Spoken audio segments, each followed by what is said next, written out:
মইতো ক'লো না মই একেবাৰে ৰিজাইন দি দিম যদি মই এটা কথাও মিছা কৈছোঁ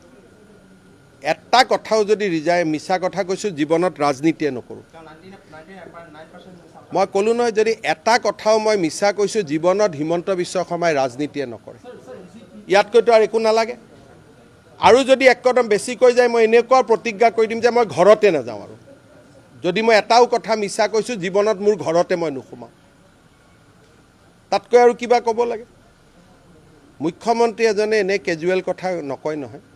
গতিকে এইটো যিখিনি কথা কৈছোঁ মই কম কৰি কৈছোঁ আসল কথা এতিয়াও মই কোৱা নাই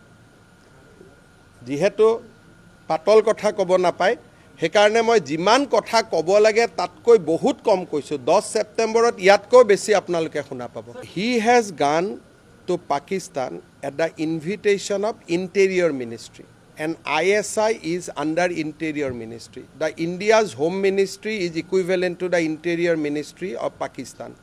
He has gone to the Pakistan at the invitation of Interior Ministry. So that's the big thing. So if I am invited by Cultural Ministry, Sports Ministry, BCCI, it is a different thing. If I am invited by the Interior Ministry of Pakistan and I went there without informing Government of India, you can imagine then this crime of Jyoti Malhotra and all are nothing in his, if you compare to that. So then what is happiness? जासूसी क्या बोलते हैं अगर ये जासूसी नहीं है तो और क्या जासूसी है फिर आके राफेल का विरोध करो फिर आके भारत का संसद में आप क्वेश्चन पूछो कि कोस्टल रोड में कहाँ कहाँ सिक्योरिटी लेयर बना है भारत का न्यूक्लियर वेपन कहाँ रखा है दिस क्वेश्चन आपको किसने लिख के दिए थे वही तो ट्रेनिंग प्रोग्राम में आप सीख के आए ना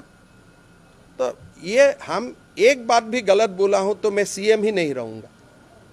एक बात भी मैं अगर गलत बोलता हूँ मैं अपना घर में ही नहीं जाऊँगा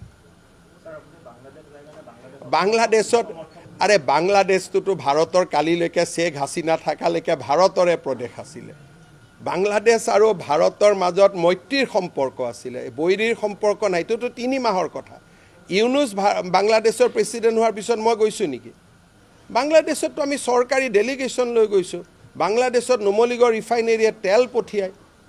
বাংলাদেশৰ প্ৰাণ জুচ আমি ইয়াতে কিনো বাংলাদেশ আৰু অসমৰ সম্পৰ্ক আমাৰ কোকৰাঝাৰ যোগীঘোপাত আমি মাল্টি মডেল লজিষ্টিক পাৰ্কে খুলিছো যাতে বাংলাদেশত বস্তু পঠাব পাৰো এডভান্টেজ আসাম 1ৰ সময়টো গৈছো সৰকাৰে টিকট কাটি পঠাইছে বাংলাদেশ আৰু পাকিস্তান একে নেকি কাক বুৰ্বক বনাব খুজি আছে शेख हासिना थकाলৈকে আজি তো शेख हासिनाকে দেখোন ভাৰত চৰকাৰে ইয়াত ৰাখি থৈছো আশ্ৰয় দিছে কাক বুৰ্বক বনাব খুজে